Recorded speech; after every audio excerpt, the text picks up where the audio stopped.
Hello नमस्कार साथियों, मैं आशीष मौर्य। आप सभी का फिर से एक बार ज्ञान धन अकेडमी में हार्दिक स्वागत करता हूं।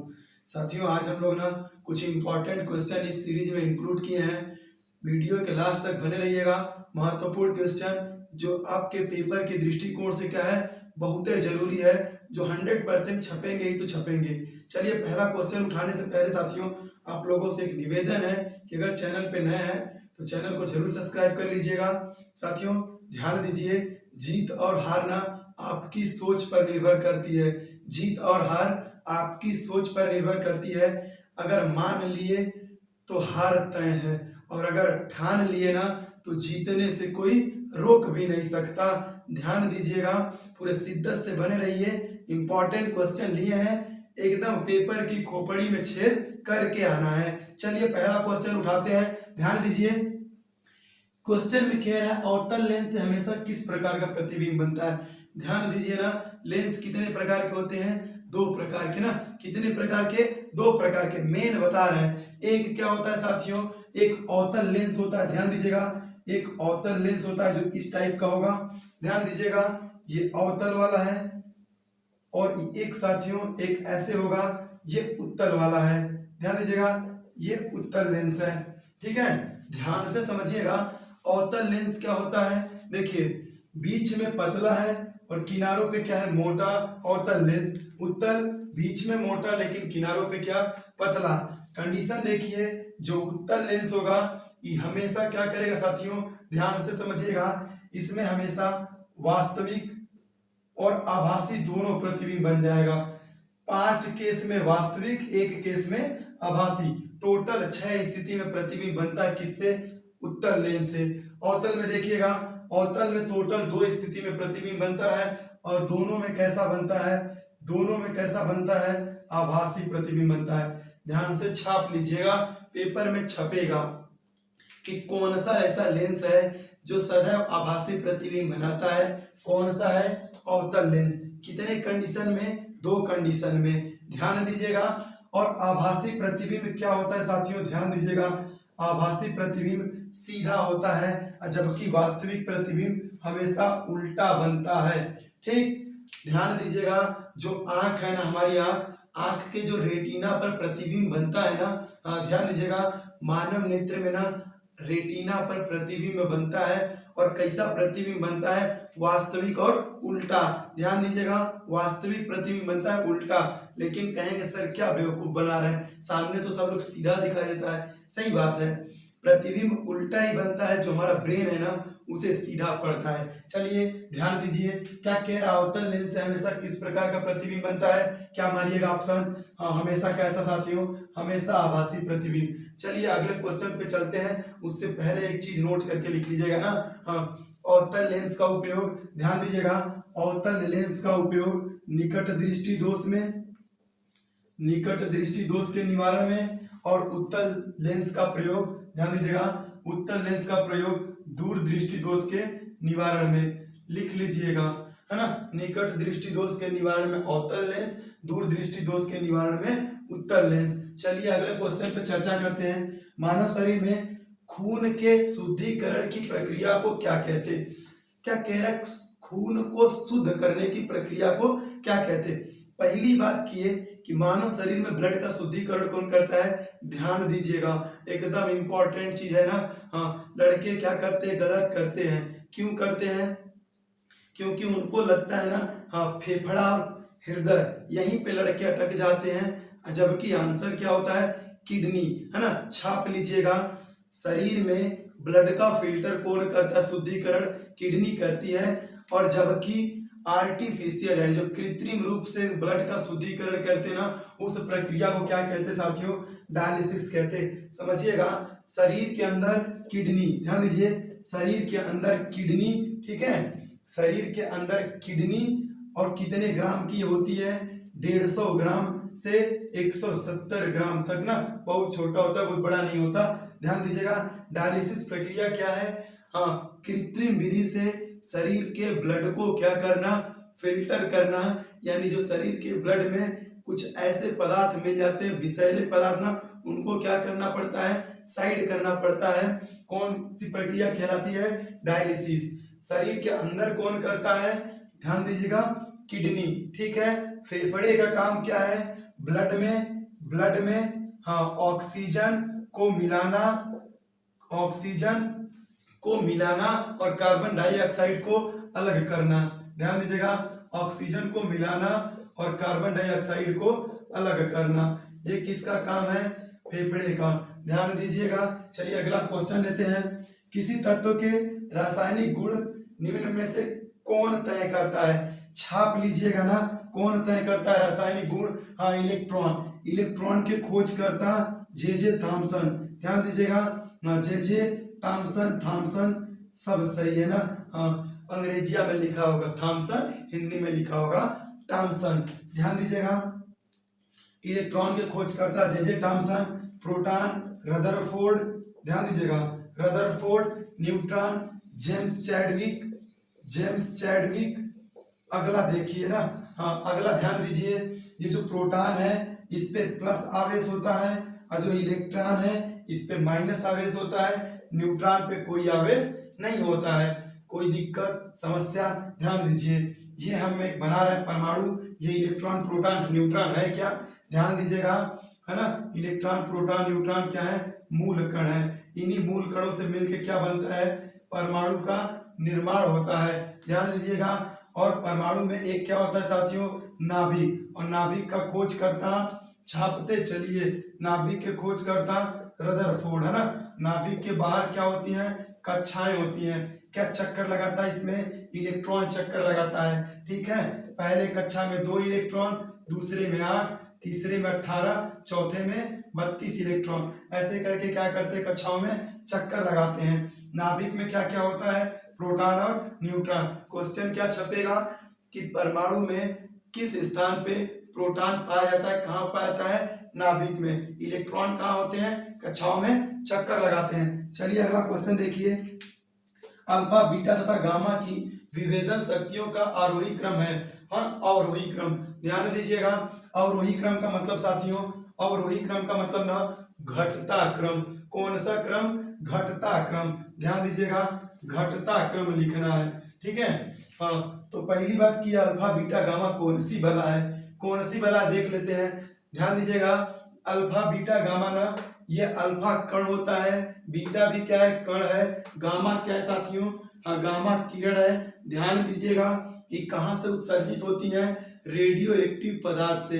रेडियो एक्टिव पदार्थ, ध्यान दीजिएगा, यूरेनियम, पोलोनियम, थोरियम, ये सब क्या है, रेडियो एक्टिव पदार्थ हैं। ध्यान दीजिएगा, उन्हीं से क्या होते हैं साथियों, अल्फा बीटा गामा किरणें अपने आप क्या होती रहती हैं, उत्सर्जित होती रहती हैं। ठीक है, तो इन्हीं को कहते हैं, ध्यान दीजिए, ये कुछ कण है, कहाँ से निकलती हैं, रेडियो एक्टिव पदार्थ से। सबसे विभेदन क्षमता किसकी ज्यादा है, गामा की।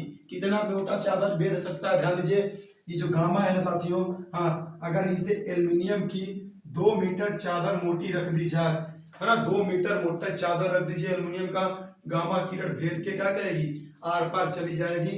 तो सबसे ज्यादा हो गया गामा का और सबसे कम होता है अल्फा का।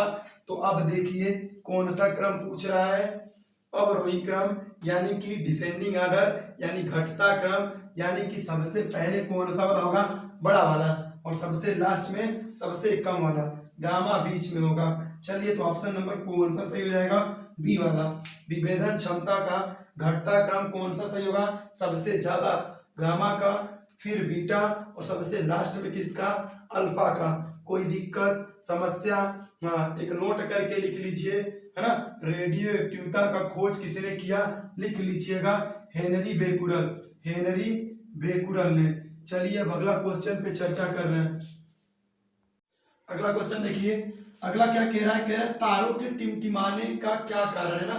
हाँ जो तारे आप रात में देखेंगे ऊपर ना, टिमटिमाते हुए दिखते हैं ना, हाँ टिमटिमाते हुए, उसका क्या कारण है, ये पूछ रहा है। ध्यान दीजिएगा, तारे जो टिमटिमाते हैं ना, वो साथियों प्रकाश के अपवर्तन के कारण होता है ना। अपवर्तन का मतलब समझिए, जब प्रकाश किसी एक माध्यम से कहाँ जाती है, दूसरे माध्यम में जाती है ना, अपना रास्ता क्या करती है, बदल लेती है, यही अपवर्तन की घटना है। तारों का टिमटिमाना अपवर्तन की घटना है ना। अगला, पानी में कोई सिक्का कॉइन कुछ भी डाल दीजिएगा ना, वो ऊपर दिखेगा, तली से थोड़ा ऊपर दिखेगा, वो भी किसकी घटना, अपवर्तन की घटना। पेंसिल डाल दीजिएगा, आधा पानी में डूबा आधा बाहर, यहाँ से टेढ़ा दिखेगा, इससे कुछ इधर हटके, वो भी किसके कारण, अपवर्तन की घटना। ध्यान दीजिएगा, प्रकाश के परावर्तन की घटना का उदाहरण समझिए। हम आपको दिखाई दे रहे हैं ना, ये परावर्तन के कारण ही है। प्रकाश हमारे ऊपर आके पड़ रही है और यहाँ से जाके आपके पास जा रही है, आपके पास तक पहुंचेगी नहीं यार, हम लाइव है ना, मतलब वीडियो के माध्यम से। ध्यान दीजिएगा। हाँ, तो कोई चीज हमें दिखाई कब देती है, जब प्रकाश का क्या होता है, परावर्तन। देखिए वायु में नहीं होता, वायु के कण बहुत छोटे छोटे हैं, इसमें परावर्तन नहीं होता, इसीलिए हमें वायु दिखाई नहीं देता। ध्यान दीजिएगा। चलिए अगला देखिए, पूर्ण आंतरिक परावर्तन, नोट करके लिखते चलिए। हीरा जो चमकता है ना, हीरा वो इसी घटना के कारण चमकता है। हीरे में पूर्ण आंतरिक परावर्तन की घटना के कारण हीरा क्या होता है, चमकता है। कांच देखते होंगे, कांच, हाँ कांच में दरार पड़ जाता है, स्क्रैच, तो वो भी किसके कारण चमकता है, पूर्ण आंतरिक परावर्तन के कारण। प्रकीर्णन, प्रकीर्णन यानी प्रकाश का फैलना, है ना, फैलना। जो नीचे से हम लोग देखते हैं ना, हाँ आकाश नीला दिखाई देता है, वो किस घटना के कारण, प्रकीर्णन के कारण। सिग्नल पे लाल रंग का बत्ती यूज करते, किस घटना के कारण, प्रकीर्णन की घटना के कारण। लाल रंग का प्रकीर्णन सबसे कम, ध्यान दीजिएगा, लाल रंग के प्रकीर्णन सबसे कम, और लास्ट में चले जाइएगा, बैंगनी रंग का प्रकीर्णन सबसे अधिक होता है। चलिए ध्यान दीजिए, तो आपका इसका क्वेश्चन का आंसर कौन सा हो जाएगा साथियों, प्रकाश का अपवर्तन। अगला देखिए, वायु के गति को मापने वाला यंत्र, है ना, कुछ यंत्र बता रहा है, खटाखट छाप लीजिए। वायु के गति को मापने वाला यंत्र क्या है, एनीमोमीटर ना। एनीमोमीटर वायु की गति को क्या करता है, मापता है। फेदोमीटर क्या करता है, ध्यान दीजिएगा, समुद्र की गहराई को मापता है ना, समुद्र की गहराई कौन मापता है साथियों, फेदोमीटर। हाँ, पॉलीग्राफ क्या करता है, हाँ, झूठ पकड़ने की मशीन, है ना, झूठ पकड़ने की मशीन, ठीक है। और हाइग्रोमीटर क्या करता है साथियों, आर्द्रता मापता है ना, वायु में नमी अथवा आर्द्रता को मापने वाला यंत्र है। कुछ और लिख रहे हैं, खटाखट लिख लीजिए। अमीटर लिख लीजिएगा, अमीटर क्या करता है, विद्युत, हाँ विद्युत धारा मापने का यंत्र है। लैक्टोमीटर लिख लीजिए, हाँ वही लैक्टोमीटर, लैक्टोमीटर जो कहते हैं, दूध की शुद्धता, दूध की शुद्धता मापने वाला यंत्र है। चलिए वोल्ट मीटर लिख लीजिए, वोल्ट मीटर, हाँ दो बिंदुओं के बीच का विभवांतर मापने वाला यंत्र है। कौन सा यंत्र है, विभवांतर मापने वाला।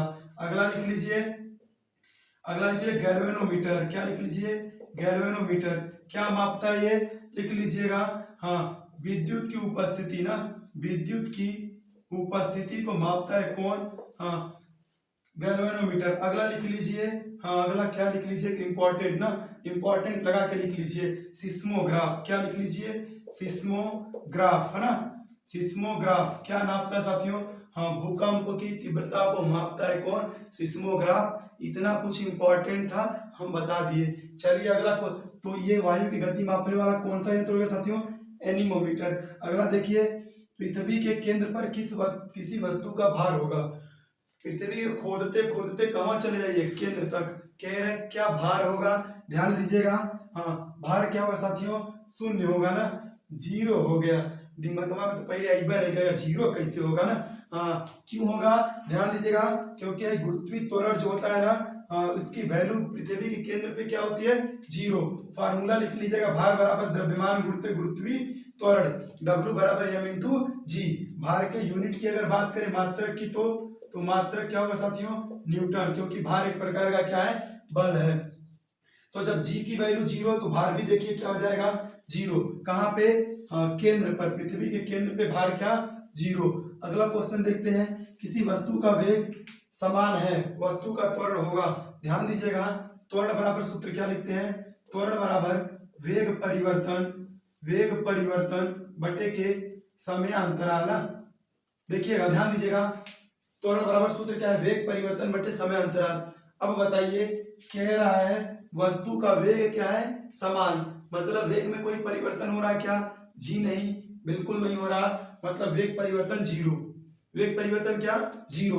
और जब वेग परिवर्तन ऊपर लिखिएगा जीरो, और जीरो में कुछों से भाग दीजिएगा तो आंसर क्या आएगा, जीरो ही आएगा, है ना। तो कितना हो जाएगा त्वरण साथियों, शून्य हो जाएगा। कब, जब वस्तु एक समान वेग से जाए तब। नोट कर करके लिखिए, पेपर में 101% छपना है तो छपना है। ध्यान दीजिए, अगला क्या कह रहा है, रासायनिक ऊर्जा को विद्युत ऊर्जा में बदलने वाली युक्ति खटाक से क्या करिए, रासायनिक पदार्थ किसमें भरे रहते हैं, सेल में। कितने प्रकार के होते हैं, 2 प्रकार के, प्राथमिक सेल और द्वितीयक सेल। प्राथमिक सेल को रिचार्ज नहीं कर सकते, द्वितीयक सेल को रिचार्ज कर सकते हैं। प्राथमिक सेल का उदाहरण लिखना चाहे तो लिख लीजिए, प्राथमिक सेल का उदाहरण लिख लीजिए, डेनियल सेल, डेनियल सेल। दूसरा लिख लीजिए लेक्लांसी सेल, लेक्लांसी सेल। तीसरा लिख लीजिएगा फोटोवोल्टीय सेल, फोटोवोल्टीय सेल। ठीक है, चौथा लिख लीजिएगा शुष्क सेल। कुछ इंपॉर्टेंट है लिख दिए ना, हाँ ये 4 हैं जो इंपॉर्टेंट है, बार बार क्या करता है, पूछ लेता है। ठीक है, द्वितीयक सेल में कौन होंगे, लिख लीजिएगा द्वितीयक सेल कौन कौन से। पहला लिख लीजिए सीसा संचायक सेल, सीसा संचायक सेल। दूसरा लिख लीजिएगा क्षारीय संचायक सेल। ध्यान दीजिएगा ये दोनों इंपॉर्टेंट है। देखिए जिसमें संचायक वर्ड आ जाएगा यानी इसमें आवेश को स्टोर कर सकते हैं। कमेंट बॉक्स में आप लोग छापिएगा आवेश का मात्रक क्या होता है, जरूर छापिएगा। चलिए, तो रासायनिक ऊर्जा को विद्युत ऊर्जा में कौन बदल दिया, सेल। डायनमो क्या करता है साथियों, ध्यान दीजिएगा, डायनमो क्या करता है, लिख लीजिए, डायनमो क्या करता है, यांत्रिक ऊर्जा को, यांत्रिक ऊर्जा को ये विद्युत ऊर्जा में बदलता है। कौन, डायनमो।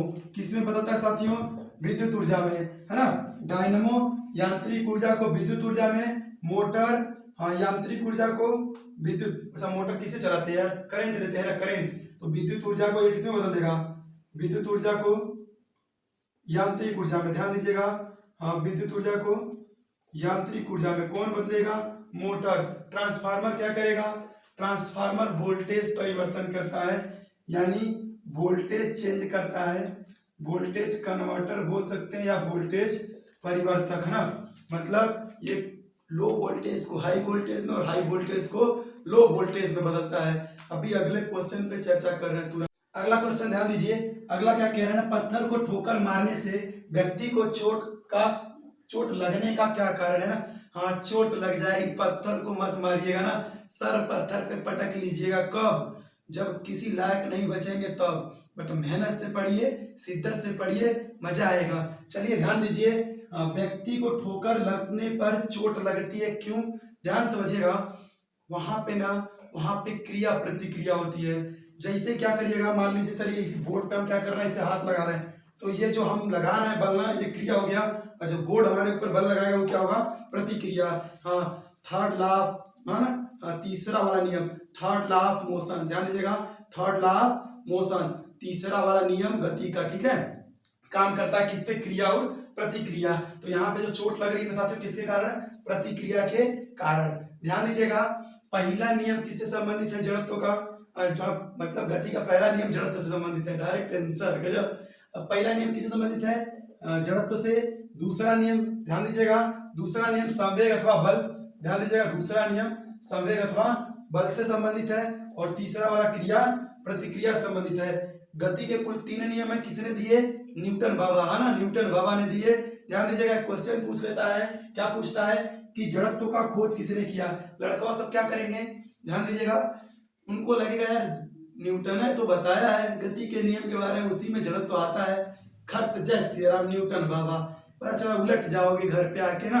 हाँ ध्यान दीजिएगा, क्या मारेंगे, गैलीलियो, लिख लीजिएगा गैलीलियो ना, इन्होंने क्या किया, जड़त्व के बारे में सबसे पहले बताया, इसीलिए खोजकर्ता कौन, गैलीलियो।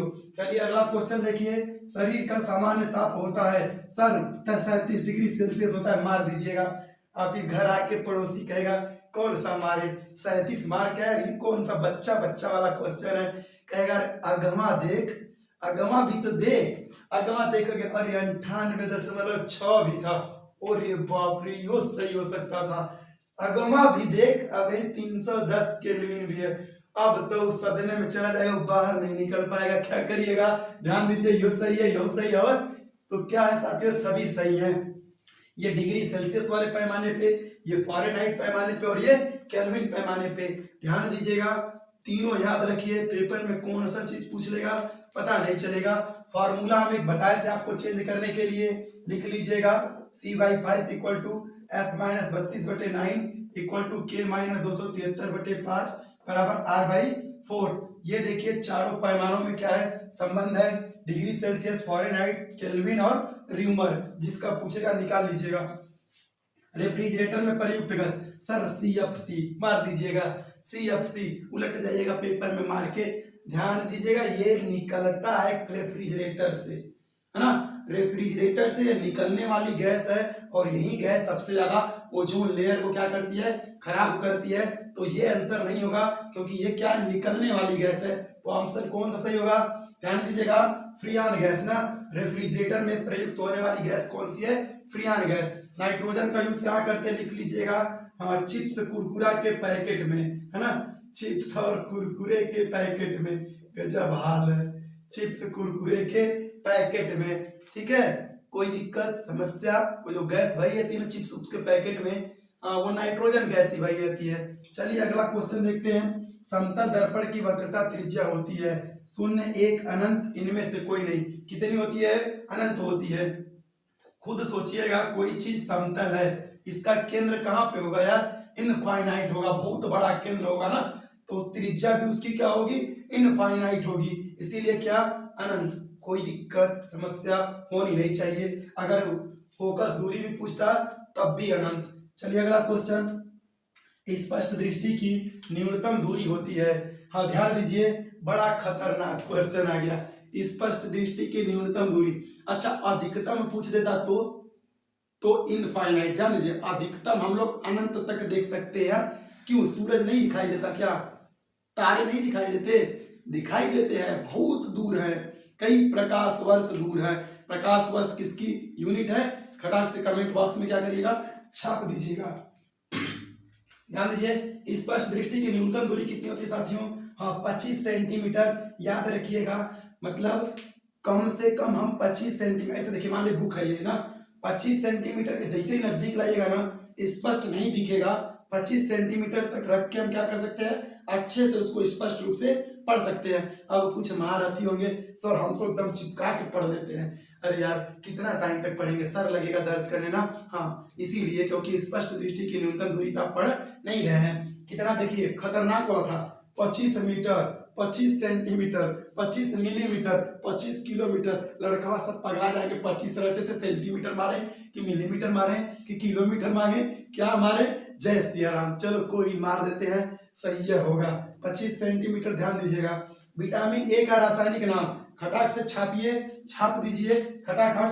विटामिन ए रेटिनल, कौन सा रोग, रतौंधी, कौन सा रोग, रतौंधी। विटामिन बी का थायमिन, कौन सा रोग, बेरी। विटामिन सी एस्कॉर्बिक एसिड, कौन सा रोग, खटाक से कमेंट बॉक्स में क्या करिएगा, छापिएगा कि विटामिन सी की कमी से होने वाला रोग। अगला देखिए, विटामिन डी कैल्सीफेरॉल, है ना, कौन सा रोग, रिकेट्स यानी सूखा रोग। विटामिन ई का लिख लीजिएगा, विटामिन ई टेकोफेरॉल, है ना, विटामिन ई टेकोफेरॉल। और विटामिन के, हाँ फिलोकिनोन, ध्यान दीजिएगा, हाँ विटामिन ई टेकोफेरॉल, विटामिन के फिलोकिनोन। ध्यान दीजिए, विटामिन ई की कमी से होने वाला रोग, हाँ जनन क्षमता में कमी, छाप लीजिएगा, जनन क्षमता में कमी।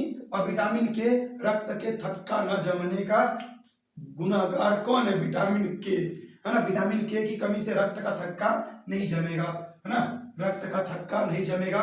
भरपूर मात्रा में विटामिन के है तो रक्त अच्छे से जमेगा, और ज्यादा भी मत कर लीजिए ना, अंदरवा जम गया तो कमेंट बॉक्स में क्वेश्चन का आंसर छापिएगा। एंटी ब्लड क्लॉटिंग एजेंट कौन है, जो शरीर के अंदर ब्लड को जमने से क्या करता है, रोकता है, और वो कहाँ बनता है ना।